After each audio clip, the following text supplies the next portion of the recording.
Assalamualaikum warahmatullahi wabarakatuh.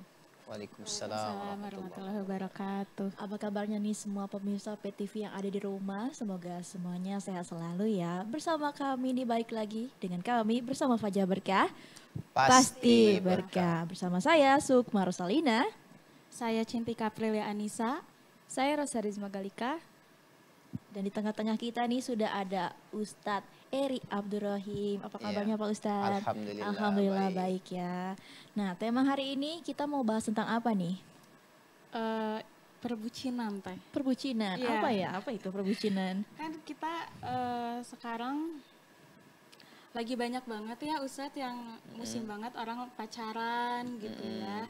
Nah menurut Ustadz nih apakah wajar gitu untuk orang-orang gitu cewek dan cowok itu ya pacaran gitu bucin padahal kan di Islam sendiri tahu ya.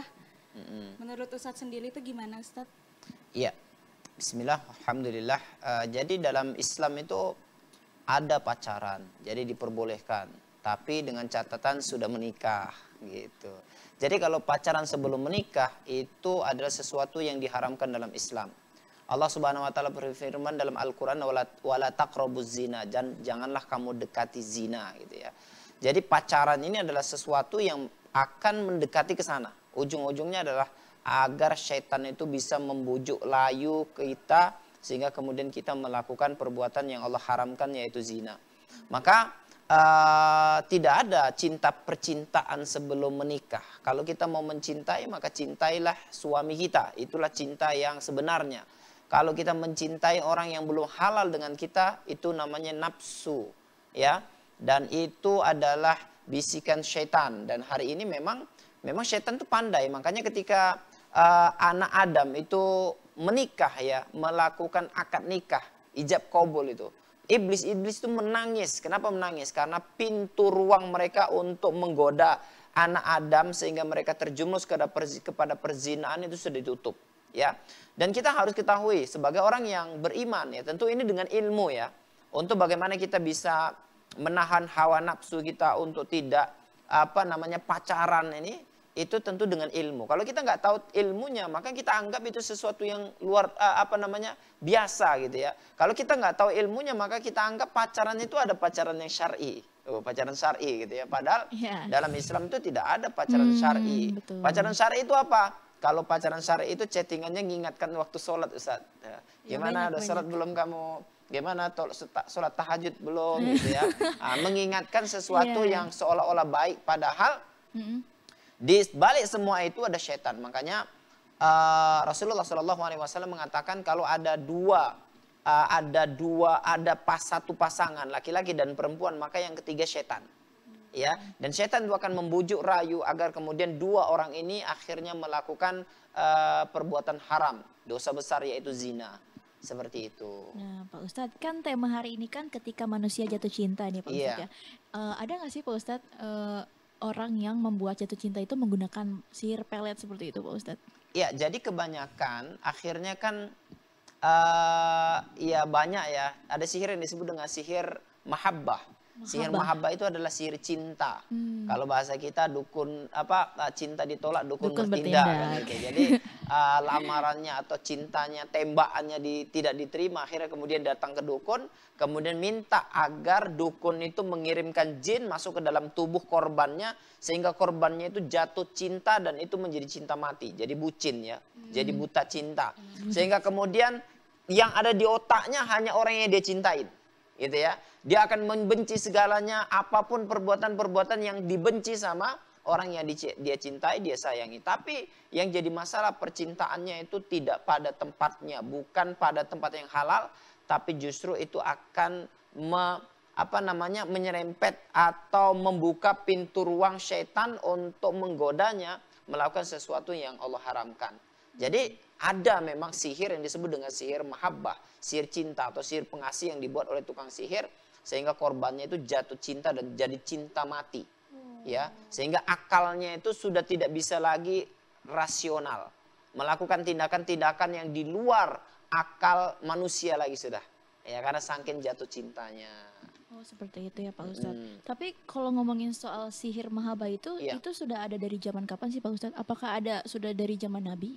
Iya, sihir mahaba itu sudah terjadi zaman bahkan sebelum Rasulullah SAW diutus sebagai nabi. Dulu-dulunya sihir itu, dan biasanya sihir mahaba itu kalau dulu dipakai untuk para suami dan istri. Jadi para istri-istri itu kebiasaannya di zaman sebelum Rasulullah SAW itu menyihir suaminya supaya suaminya itu enggak cari wanita lain gitu ya.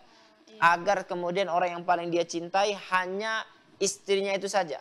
Kalau hari ini sihir mahabbah itu kan sihir yang dibuat oleh anak bujang kepada anak gadis supaya gadis itu tergila-gila sama dia, kan itu sihir mahabbahnya. Kalau dulu itu nggak dipakai untuk ngambil anak gadis orang, tapi dulu sihir mahabbah itu dipakai untuk suami menyihir istrinya supaya istrinya jatuh cinta sama dia dan tidak pernah terpikir lelaki lain. Begitu juga seorang istri menyihir suaminya agar kemudian suaminya tidak pernah terpikir kepada wanita lain dan hanya jatuh cinta kepada dia. Sekarang ini sudah lebih bahaya. Kenapa? Karena sihir diperuntukkan untuk orang-orang yang belum halal. Tapi sebetulnya sama-sama haram sih, tidak boleh. Seperti itu.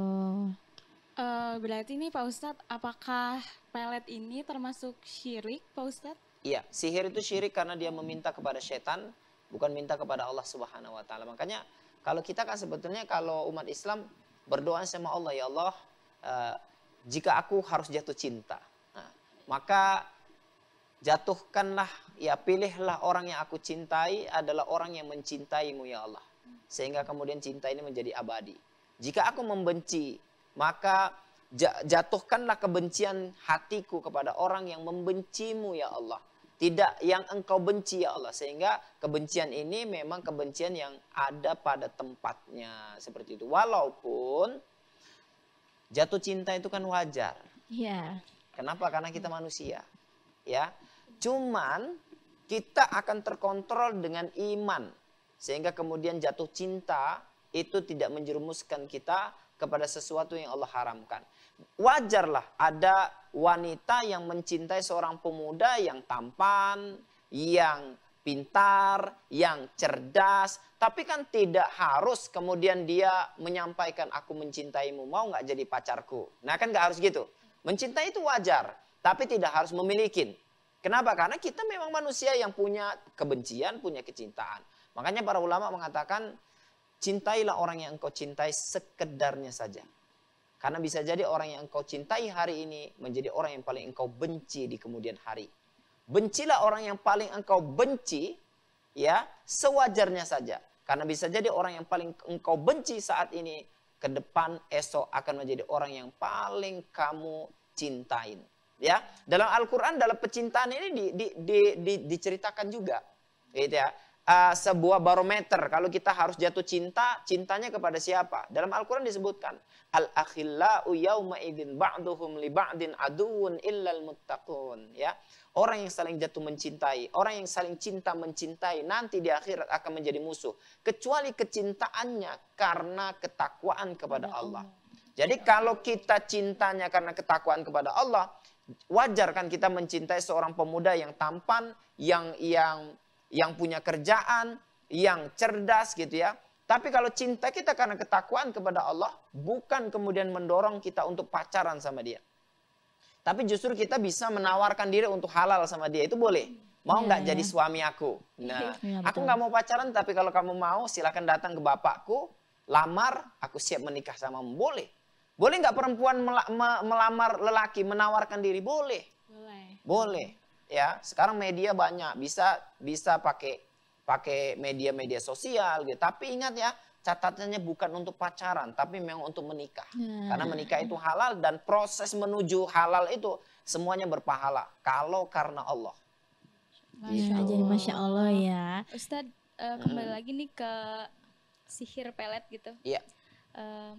Kalau hukumnya apa ya Ustadz? Nah Pak Ustadz, sebelum Pak Ustadz menjawab pertanyaan dari Rosa, nah ada pesan-pesan mau ada pesan-pesan yang lewat nih Pak Ustadz. Maka dari itu jangan kemana-mana ya pemirsa, tetap bersama kami, bersama Fajar Berkah, pasti berkah.